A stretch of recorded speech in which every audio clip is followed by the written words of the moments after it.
Hello everyone, welcome to my new YouTube video.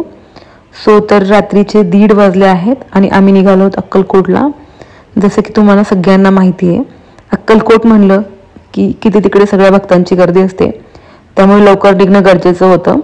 म्हणून आम्ही रात्रीचा प्रवास सुरू केला होता, कारण तिकडे लवकर पोहोचून सकाळी आम्हाला गाणगापूरलाही जायचं होतं. त्यामुळे आम्ही लवकरच निघालो होतो. तर मग वाटेतच एक छोटासा ब्रेक म्हणून आम्ही थांबलो होतो इकडे टेंभुर्णीला, जे की इथलं सगळ्यात प्रसिद्ध मिसळचं दुकान आहे. तिकडे गुळाचा चहा भेटतो, जे की तिथे सगळ्यात जास्त फेमस आहे. मग थोडं थांबलो, चहा पिला आणि नंतर मग काय, सोलापूर म्हणलं की सोलापूरची फेमस चटणी ती घेतली आणि तिकडच्या ह्या भाकरी, ज्या की तिथे सर्वात जास्त प्रसिद्ध आहे.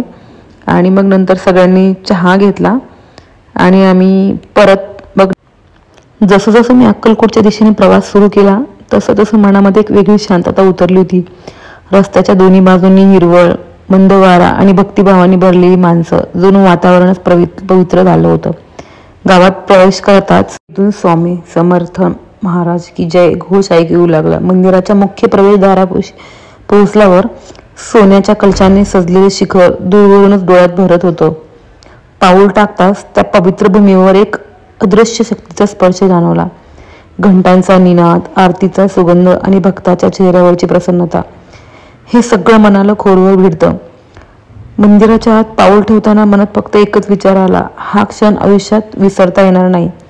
स्वामी समर्थांच्या पादुका, त्यांचं आसन, त्यांचा तेजस्वी चेहरा पाहताना मनात एक अद्भुत ऊर्जा निर्माण झाली. त्या क्षणी जगातील सगळ्या चिंता, सगळे विचार जणू विसरून गेले आणि मन फक्त शांत झालं.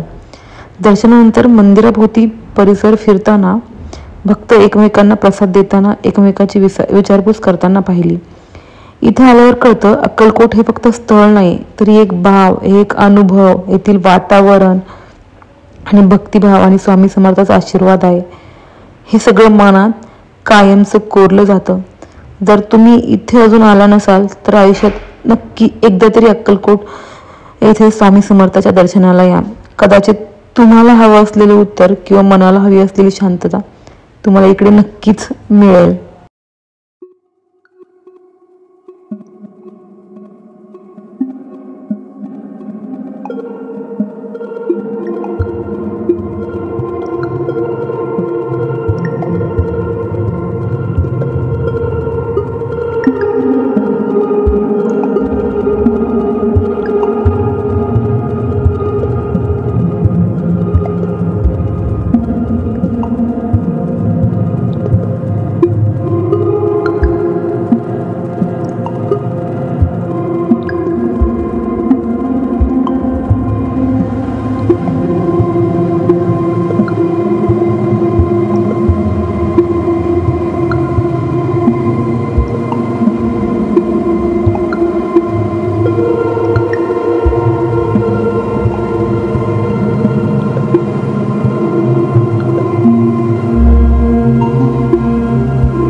आणि त्यानंतर आम्ही निघालो गाणगापूर येथे दत्तगुरू मंदिरासाठी. हे मंदिर गुलबर्गा जिल्ह्यातील भीमा नदीच्या काठावर वसलेले असून दत्तभक्तांसाठी अत्यंत पवित्र तीर्थक्षेत्र मानले जाते. गाणगापूर हे नरसिंह सरस्वती स्वामींशी जोडले गेलेले आहे. नरसिंह सरस्वती स्वामी हे श्री दत्तात्रयांचे दुसरे अवतार मानले जातात. त्यांनी येथे बराच काळ वास्तव्य करून असंख्य भक्तांना अध्यात्माचा मार्ग दाखवला. मंदिराच्या आसपास संगम क्षेत्र आहे, जिथे भीमा, अमरजा आणि आणखी काही नद्या मिळतात. या संगमाला दत्तभक्त खूप पवित्र मानतात.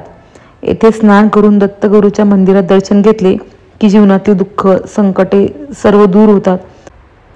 दत्तगुरूंशी नाते म्हणजे आईवडिलांच्या कोशीत विसावल्यासारखं होतं. त्यांच्या चरणी डोकं ठेवलं की आयुष्याचं ओझं हलकं होतं. दत्तगुरू म्हणजे आधार, शक्ती, श्वास. त्यांच्या कृपेशिवाय जीवन अपूर्ण. जगात कितीही संकट आलं तरी दत्तगुरूंचं नाव घेतलं की मनाला शांती मिळते. तर मग आम्ही आलो होतो दत्तगुरू संगमाला.